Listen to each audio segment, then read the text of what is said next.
رمضانوں میں آپ 10 دن اعتکاف کرتے تھے، لیکن یہ آخری رمضان میں آپ نے 20 دن اعتکاف کیا، اور حضرت جبرائیل علیہ السلام نے آپ کو 2 مرتبہ قرآن کا دور کرایا۔ یعنی جبرائیل علیہ السلام اور رسول کریم صلی اللہ علیہ وسلم ہر سال قرآن کا ایک دور کرتے تھے، لیکن اس سال 2 دور کرایا۔ آپ نے اپنی صاحبزادی فاطمہ رضی اللہ عنہا سے فرمایا، میں سمجھتا ہوں کہ میرا وقت قریب آ چکا ہے۔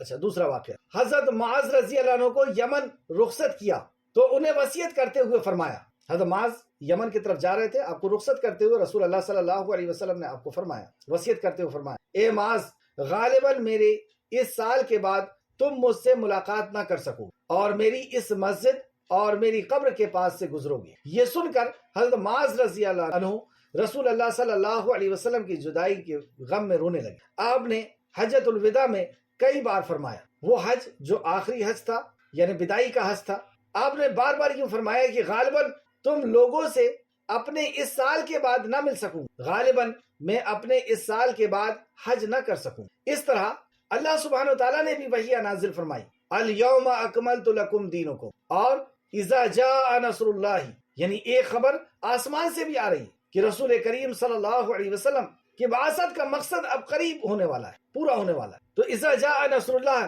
کا نزول اس بات کا پیغام تھا کہ آپ دنیا سے اپنی مہم سے فارغ ہو چکے ہیں، آپ اپنی دنیا میں اپنی اس مہم سے، اس فریضہ رسالت سے آپ فارغ ہو چکے ہیں، اور اس وجہ سے اسے اس حج کا نام حجۃ الوداع رکھا گیا، کیونکہ آپ نے اپنے رب سبحانہ وتعالیٰ کے طرف متفق ہونے کے لیے لوگوں کو سے وعدہ کیا۔ 11 ہجری میں آپ احد تشریف لے گئے اور شہداء کے لیے اس طرح دعا کی گویا زندہ اور مرحومین سے رخصتی ہو رہی ہو۔ احد میں جو شہداء مدفون تھے، آپ احد کے مقام پر تشریف لے گئے اور اس طرح دعا فرمائی جیسے کہ زندہ اور شہداء سے رخصتی لے رہے ہوں، مردہ سے رخصتی۔ پھر واپس آ کر ممبر پر جلوہ افروز ہوئے، ممبر پر تشریف لے گئے اور فرمایا، میں تمہارا پیشرو ہوں، یعنی میں تمہارے آگے جانے والا ہوں اور تم پر گواہ ہوں، میں اللہ کی قسم اس وقت اپنے حوض کو دیکھ رہا ہوں۔ یعنی آپ ممبر پہ تشریف لے کر کہا کہ میں تمہارا پیشوا ہوں، یعنی میں تم سے پہلے جانے والا ہوں اور تم پر گواہ ہوں، اللہ کی قسم اس وقت اپنے حوض کو دیکھ رہا ہوں۔ تو اللہ سبحانہ تعالیٰ نے یہ معجزاتاً آپ کو اپنا حوض دکھایا، یعنی حوض کوثر۔ مجھے زمین کی کنجیاں دی گئی، اللہ، رسول اللہ صلی اللہ علیہ وسلم کو زمین کی کنجیاں دی گئی، یعنی اتنی بڑی بادشاہت دی گئی، لیکن آپ نے اس کا انکار کیا۔ اور مجھے تم پر یہ خوف نہیں کہ تم میرے بعد شرک کرو گے، یعنی صحابہ اکرام کو کہا کہ مجھے خوف نہیں کہ تم شرک، کیونکہ صحابہ توحید پرست تھے اور توحید کو خوب اچھا طرح جاننے والے، بلکہ اس کا اندیشہ ہے دنیا میں ایک دوسرے سے آگے نکلنے کی دوڑ میں لگ جاؤ گے۔ ماہ سفر کے آخری میں آپ رات کے وقت بقیہ غرقد یعنی قبرستان میں تشریف لے گئے اور اہل بقیہ کے لیے دعائیں مغفرت کرنے لگے، اور آپ نے فرمایا کہ ہم بھی تم سے آ ملنے والے ہیں۔ ماہ سفر کے آخری دوشنبہ کو رسول اللہ صلی اللہ علیہ وسلم ایک جنازے میں تشریف لے گئے، یعنی کسی کا انتقال ہوا تھا، رسول اللہ صلی اللہ علیہ وسلم بھی جنازے میں تشریف لے گئے۔ حضرت عائشہ رضی اللہ عنہا فرماتی ہیں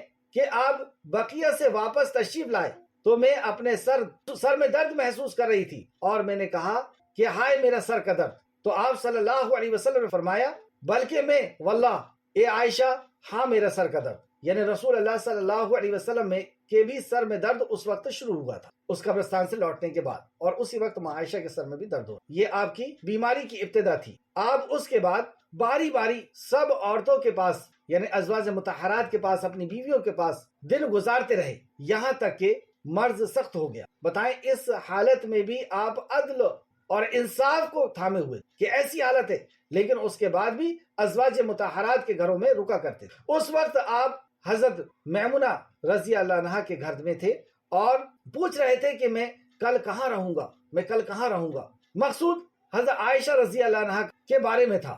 ازواج مطہرات نے اجازت دے دی کہ آپ جہاں چاہیں وہاں رہیں، چنانچہ آپ حضرت فضل بن عباس یعنی آپ کے چچا کے بیٹے اور حضرت علی بن ابی طالب، یہ بھی آپ کے چچا کے بیٹے بھی اور داماد بھی ہیں، کے درمیان ٹیک لگا کر دونوں پاؤں زمین پر گھسیٹتے ہوئے حضرت عائشہ رضی اللہ عنہ کے گھر منتقل ہو گئے۔ یعنی کمزوری کا یہ عالم ہو چکا تھا کہ پیر میں کھڑے ہونے کی سکت نہ تھی، تو آپ نے حضرت علی کا سہارا لے کر کے ایک کندھے پہ ہاتھ رکھ کر کے اور حضرت فضل بن عباس رضی اللہ عنہ کے کندھے پہ ہاتھ رکھ کر کے اور پیر کو گھسیٹتے ہوئے ماں عائشہ کے حضور تشریف۔ حضرت عائشہ فرماتی ہیں جب آپ میرے گھر تشریف لائے اور بیماری نے زور پکڑا تو آپ نے فرمایا مجھ پر 7 مزکیزیں پانی ڈالو جن کا بندھن نہ کھلا ہوا ہو تاکہ میں لوگوں کو وصیت کروں۔ امت کی کس قدر فکر ہے کہ ایسی تکلیف میں آپ ملوث ہیں، ایسی بیماری میں آپ ہیں، لیکن اس کے بعد بھی کہہ رہے ہیں کہ مجھے پوری طریقے سے فریش ہونا ہے، ہوش میں آنا ہے تاکہ میں وصیت کر سکوں، تو میرے اوپر تم پانی ڈالو اور 7 مزکیزہ پانی ڈالو۔ چنانچہ ہم نے آپ کو حضرت حفصہ رضی اللہ عنہ کے ایک لگن یعنی ٹب میں بٹھایا اور مزکیزے سے پانی ڈالا، حتیٰ کہ آپ اشارہ فرمانے لگے کہ تم لوگوں نے کام اپنا پورا کر دیا۔ پھر آپ لوگوں کے جانب تشریف لے گئے اور انہیں نماز پڑھائی اور خطاب فرمایا۔ اس خطاب میں آپ نے فرمایا تم سے پہلے جو لوگ تھے وہ اپنے انبیاء اور بزرگوں کی قبروں کو مساجد بنا لیا کرتے تھے۔ مساجد یعنی مسجد میں جو کام ہوتے ہیں، مسجد میں کیا ہوتا ہے؟ اللہ کے سامنے قیام ہوتا ہے، رکوع ہوتا ہے، سجدہ ہوتا ہے، دعائیں مانگی جاتی ہے، قرآن پڑھا جاتا ہے، یہ ہے مسجد، اسے کہتے ہیں۔ تو آپ نے فرمایا تم سے پہلے جو لوگ تھے اس بیماری کی حالت میں ہیں کہ آپ کو کھڑے ہونے کی بھی سخت نہیں ہے اور اپنے اوپر 7 مزکیزیں پانی ڈلوا رہے ہیں۔ کیوں؟ تاکہ میں اسے واعظ و نصیحت کر دوں۔ اور وہ کیا ہے واعظ و نصیحت؟ تم سے پہلے جو لوگ تھے وہ اپنے انبیاء اور بزرگوں کی قبروں کو مساجد بنا لیا کرتے تھے، تم لوگ قبروں کو مساجد نہ بنانا، میں تمہیں اس سے منع کرتا ہوں۔ اور فرمایا یہود اور نصارہ پر اللہ کی لعنت ہو، انہوں نے اپنے انبیاء کی قبروں کو مساجد بنا لی۔ مزید فرمایا تم لوگ میری قبر کو مسجد مت بنانا کہ اس کی پوجا کی جائے، اس کی عبادت کی جائے، تم لوگ میری قبر کو بت نہ بنانا کہ اس کی پوجا کی جائے، اس کی عبادت کی جائے۔ پھر آپ نے اپنے آپ کو قصاص کے لیے پیش کیا، اللہ صحابہ کو بلا کر کے اور اپنے آپ کو قصاص کے لیے پیش کیا۔ قصاص کیا؟ بدلے کے لیے، کہ اگر میں نے کسی کے ساتھ کوئی زیادتی کی ہے تو وہ مجھ سے ابھی اس دنیا میں زیادتی کا بدلہ لے لے، اگر میں نے کسی کو مارا ہے تو وہ مجھ سے مار کر کے بدلہ لے لے، اگر میں نے کسی کو کچھ کہا ہے تو وہ کچھ کہہ کر کے بدلہ لے لے، تو اپنے آپ کو قصاص کے لیے پیش۔ اس کے بعد انصار کے متعلق خیر کی وصیت کی، انصاری صحابہ کے تعلق سے خیر کی وصیت فرمائی، یہ ہے انصاری صحابہ کا مقام۔ پھر فرمایا ایک بندے کو اللہ نے اختیار دیا کہ وہ دنیا کی چمک دمک اور زمین اور زینت میں سے جو چاہے لے لے۔ اللہ رب العزت نے، آپ فرماتے ہیں کہ اللہ رب العزت نے ایک بندے کو اختیار دے دیا، پاور دے دیا کہ دنیا کی زینت اور چمک دمک میں سے جو چاہے اور جتنا چاہے لے لے، یا اللہ کے پاس جو کچھ ہے اسے اختیار کر لے۔ یعنی ایک طرف پوری دنیا تھی اور ایک طرف اللہ رب العزت کے پاس جو ہے وہ لے لے، یہ آپ کو آپشن دیا گیا۔ تو اس بندے نے اللہ کے پاس جو کچھ ہے اسے اختیار کر لی۔ ابو سعید خدری فرماتے ہیں رضی اللہ عنہ، یہ سن کر ابو بکر صدیق رضی اللہ عنہ رونے لگے اور فرمایا ہم اپنے ماں باپ کے ساتھ آپ پر قربان۔ اس پر ہمیں تعجب ہوا، لوگوں نے کہا اس بوڑھے کو کیا ہوا ہے کہ رسول اللہ صلی اللہ علیہ وسلم تو ایک بندے کے بارے میں یہ بتاتے ہیں کہ اللہ نے اسے اختیار دیا ہے دنیا کی چیزوں اور زیب و زینت کا، دنیا کی دولت کا، جو چاہے وہ لے لے، اور اللہ رب العزت کے پاس جو کچھ ہے اسے اختیار کر لے۔ تو یہ تو ایک بندے کو اللہ نے اختیار دیا ہے، اس پہ یہ بوڑھا کیوں روتا ہے اور یہ بوڑھا کیوں رو رہا ہے اور یہ کیوں کہہ رہے ہیں کہ ہمارے ماں باپ آپ پر قربان ہیں؟ لیکن چند دن کے بعد واضح ہوا، یعنی جب انہیں یہ پتا چلا کہ وہ رسول کریم صلی اللہ علیہ وسلم اس دنیا سے رخصت ہو گئے، تو چند دن بعد جس بندے کو اختیار دیا گیا تھا وہ خود رسول اللہ صلی اللہ علیہ وسلم تھے، اور ابو بکر صدیق ہم میں سب سے زیادہ صاحب علم ہے کہ آپ سمجھ گئے کہ یہ جن کے تعلق سے بتا رہے ہیں رسول کریم صلی اللہ علیہ وسلم، یہ خود رسول اللہ صلی اللہ علیہ وسلم۔ پھر رسول اللہ صلی اللہ علیہ وسلم نے حضرت ابو بکر رضی اللہ عنہ کی تعریف کی اور ان کے دروازے کے سوا مسجد کے کھلنے والے تمام دروازوں کو بند کرنے کا حکم۔ یہ بدھ کی روز کی بات ہے، یعنی یہ بدھ کے روز کی بات ہے جو آپ نے وصیت فرمائی تھی قبر کے تعلق سے، اور آپ نے یہ بتایا تھا کہ ایک بندے کو اللہ رب العزت نے دنیا اور آخرت کے تعلق سے آپشن دیا کہ تم جو چاہو اسے پسند کر لو۔ یہ بدھ کا دن تھا، اور اسی دن آپ نے فرمایا کہ مسجد کے طرف کھلنے والے سارے دروازے کو بند کر دیا جائے سوائے ابو بکر کے دروازے کو کھلا رکھا۔ یہ بدھ کا روز تھا، اور جمعرات کو آپ بیماری نے شدت اختیار کر لی، جمعرات کو بیماری نے اور شدت اختیار کر لی۔ آپ نے فرمایا لاؤ میں تمہیں ایک تحریر لکھ دوں جس کے بعد کبھی گمراہ نہیں۔ حضرت عمر رضی اللہ عنہ نے کہا آپ پر تکلیف کا غلبہ ہے اور تمہارے پاس قرآن ہے، اللہ کی کتاب تمہارے لیے کافی ہے۔ مطلب آپ نے آپ کی تکلیف کو دیکھ کر کے صحابہ سے یہ کہا کہ ہمارے پاس تو قرآن ہے، ہمارے لیے کافی ہے، اور نبی مکرم تکلیف میں ہے۔ اس پر لوگ اختلاف ہو گیا، اور جب شور اور اختلاف زیادہ ہوا تو آپ نے فرمایا میرے پاس بیٹھ، یعنی لوگ یہ چاہ رہے تھے کہ آپ بتائیں وہ خاص بات کہ جسے ہم پا کر کے گمراہ نہیں۔ اس دن آپ نے وصیت کی، اور یہ یہودی اور نصرانی اور مشرکوں، اب غور سنیں، اس دن آپ نے وصیت کی کہ یہودی، نصرانی اور مشرک کو جزیرہ عرب سے نکال دیا جائے۔ یہ ہے مشرک کا عالم کہ انہیں نکال دیا جائے جزیرہ عرب سے، اور وفد کو اسی طرح جیسے آپ نوازا کرتے تھے، وفد جو آتے ہیں عمرہ کے لیے، حج کے لیے، مسلمانوں کی ٹیم آتی ہے، ان کی عزت افزائی کی، اور نمازی اور غلاموں اور لونڈیوں کے متعلق بھی تاکید فرمائی اور فرمایا۔ تو اس کے بعد آپ نے نماز کے تعلق سے، غلاموں کے تعلق سے، اور لونڈیوں یعنی کمزوروں کے تعلق سے آپ نے وصیتیں فرمائی۔ اور اب یہ خاص بات جو آپ نے فرمائی تھی کہ میں تمہیں لکھ دوں، آپ صلی اللہ علیہ وسلم نے فرمایا میں تم میں دو چیزیں چھوڑے جا رہا ہوں، جب تک انہیں مضبوطی سے پکڑے رہو گے ہرگز گمراہ نہ ہو، کتاب اللہ اور میری سنت۔ نبی صلی اللہ علیہ وسلم مرض کی شدت باوجود نماز خود پڑھایا کرتے۔ اب دیکھیں آپ نماز کا مقام، مرض کی شدت کے باوجود بھی رسول اللہ صلی اللہ علیہ وسلم نماز خود پڑھایا کرتے، لیکن اس دن یعنی جمعرات کو جب عشاء کا وقت ہوا تو آپ نے لگن میں غسل کیا، یعنی اسی ٹب میں غسل کیا تاکہ مرض میں تخفیف ہو جائے، یعنی مرض میں کچھ راحت مل جائے۔ پھر اٹھنے لگے تو غش طاری ہو گیا، غش پھر سے طاری ہو گیا، پھر افاقہ ہوا تو دوبارہ غسل فرمایا، لیکن پھر اٹھنے لگے تو پھر غش طاری ہو گیا، پھر تیسری بار غسل فرمایا، لیکن پھر اٹھنے لگے تو پھر غش طاری ہو گیا۔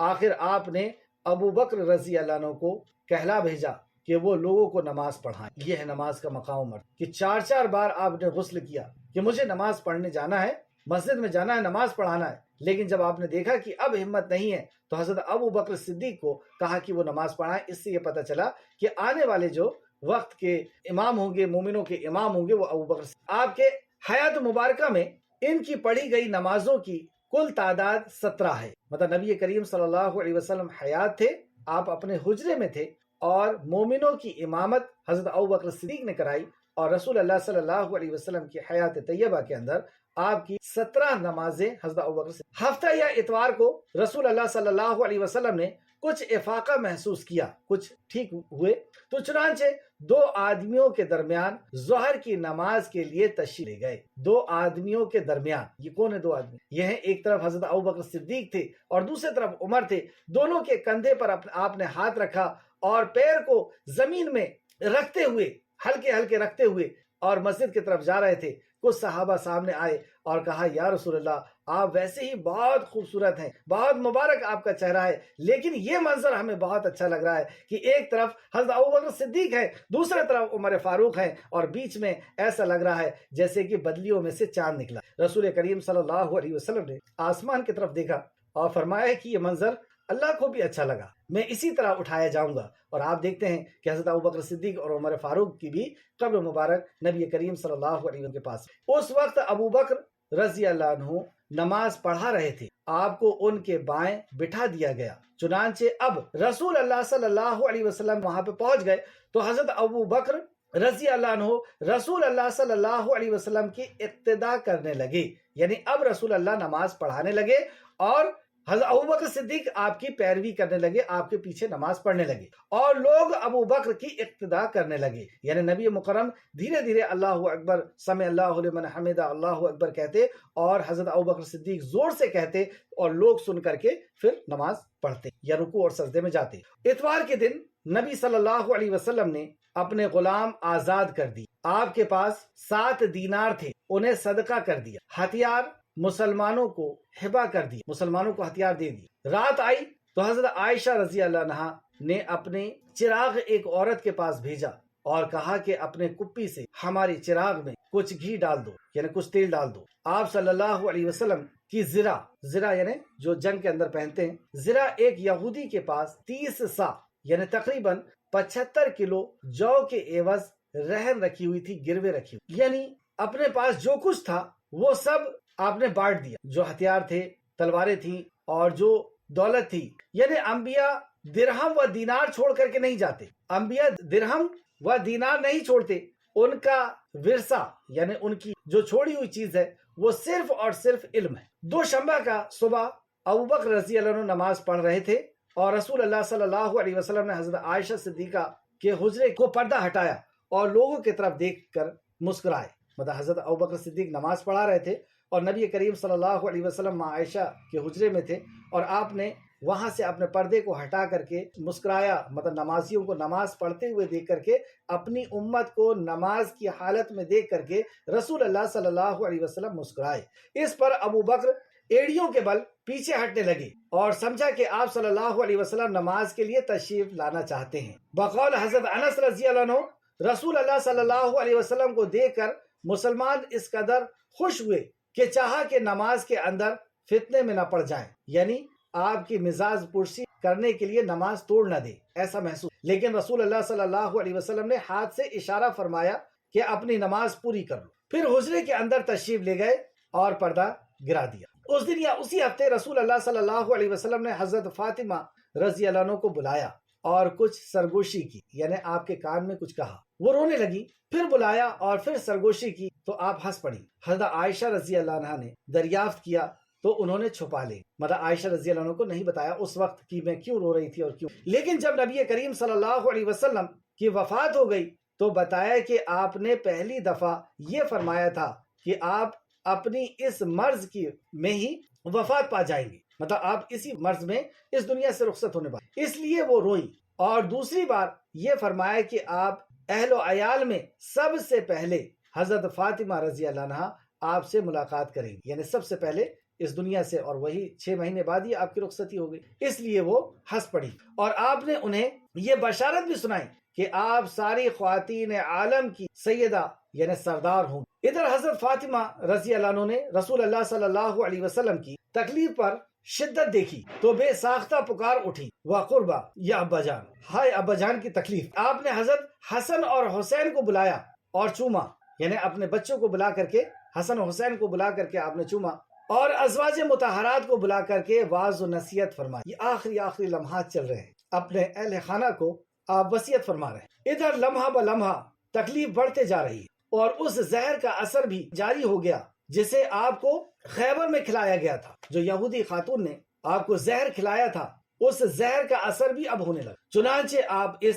زہر کی شدت محسوس کر رہے تھے اور آپ نے آپ کے چہرے پر ایک چادر ڈال رکھی تھی. جب سانس پھولنے لگتی تو چہرے سے چادر ہٹا دیتے. اس حالت میں آپ نے فرمایا، یعنی کبھی آپ چہرے پہ چادر رکھتے، کبھی ہٹاتے، کبھی چادر رکھتے، کبھی ہٹاتے. وہ بے چینی آپ کو ہو رہی ہے، وہ شدت آپ کو ہو رہی ہے اور آپ اس حالت میں فرماتے ہیں، یہودی اور نصارہ پر اللہ کی لعنت ہو، انہوں نے اپنے انبیاء کی قبروں کو مسجد بنا دیا. یہودی اور نصرانی پر اللہ کی لعنت ہو، انہوں نے اپنے انبیاء کی قبروں کو مسجد بنا دیا. مقصود ان کے جیسا کام تم نہ کرنا، یہی مقصود. یہ آخری ارشاد اور وصیت تھی جو آپ نے لوگوں کو فرمایا. اس کے بعد کئی بار فرمایا، الصلاۃ الصلاۃ وما ملکت ایمانکم، نماز نماز اور تمہارے زیر دست یعنی لونڈی اور غلام. یہاں پر بھی حقوق اللہ اور حقوق العباد کا آخری درس دے. نماز توحید کا اعلان ہے، توحید کا اقرار ہے، توحید کی گواہی ہے. تو نماز یعنی اللہ کے حقوق کا ادا کرنے کے بعد،